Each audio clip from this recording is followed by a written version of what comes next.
సంవత్సరాల తరబడి ఎన్ని మందులు వాడినా మీ మోకాల నొప్పులు తగ్గట్లేదా? ప్రాణ పెయిన్ క్లినిక్ లో అత్యాధునిక చికిత్స. ఎన్నికలకు సిద్ధమవుతున్న ఆంధ్రప్రదేశ్లో ఇసుక తవ్వకాలపై సుప్రీంకోర్టు కీలక ఆదేశాలు జారీ చేసింది. ఇప్పటికే రాష్ట్రంలో ఇసుక తవ్వకాలపై పలు వివాదాలు, విమర్శలు ఉన్న క్రమంలో సుప్రీంకోర్టు ఆదేశాలు చర్చకు దారితీశాయి.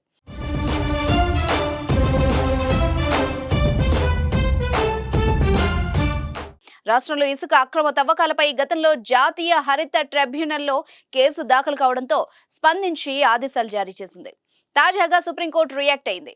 రాష్ట్రంలో అనుమతులు లేకుండా భారీగా చేపడుతున్న ఇసుక తవ్వకాల కారణంగా పర్యావరణానికి హాని కలుగుతోందంటూ పలువురు గతంలో జాతీయ హరిత ట్రిబ్యునల్ను ఆశ్రయించారు. దీనిపై విచారణ జరిపిన ట్రిబ్యునల్ అలాంటి తవ్వకాలను వెంటనే నిలిపివేయాలని రాష్ట్ర ప్రభుత్వాన్ని ఆదేశించింది. అయితే ఎన్జీటీ ఆదేశాల తర్వాత కూడా తవ్వకాలు జరుగుతుండటంతో కోర్టులో పిటిషన్లు దాఖలయ్యాయి.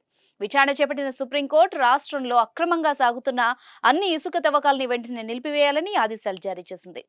జాతీయ హరిత ట్రిబ్యునల్ ఇచ్చిన ఆదేశాలను తూచా తప్పకుండా పాటించాలని ఆదేశించింది. అలాగే అక్రమ ఇసుక తవ్వకాల నిలిపివేతపై నివేదికతో మే 9వ తేదీలోగా అఫిడవిట్ దాఖలు చేయాలని కూడా సూచించింది. దీంతో పాటు ఇసుక తవ్వకాల్లో అక్రమాలకు పాల్పడిన వాళ్లపై నిబంధనలకు అనుగుణంగా చర్యలు తీసుకోవాలని ఎన్జీటీని కూడా సుప్రీంకోర్టు ఇవాళ ఆదేశించింది.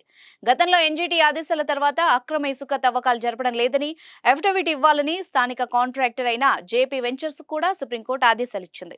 పర్యావరణ అనుమతులు లేని చోట ఇసుక తవ్వకాలను వెంటనే నిలిపేయాలని ఆదేశించింది. అనుమతులు ఉన్న చోట మాన్యువల్ గా మాత్రమే ఇసుక తవ్వకాలు చేపట్టేందుకు అనుమతినిచ్చింది.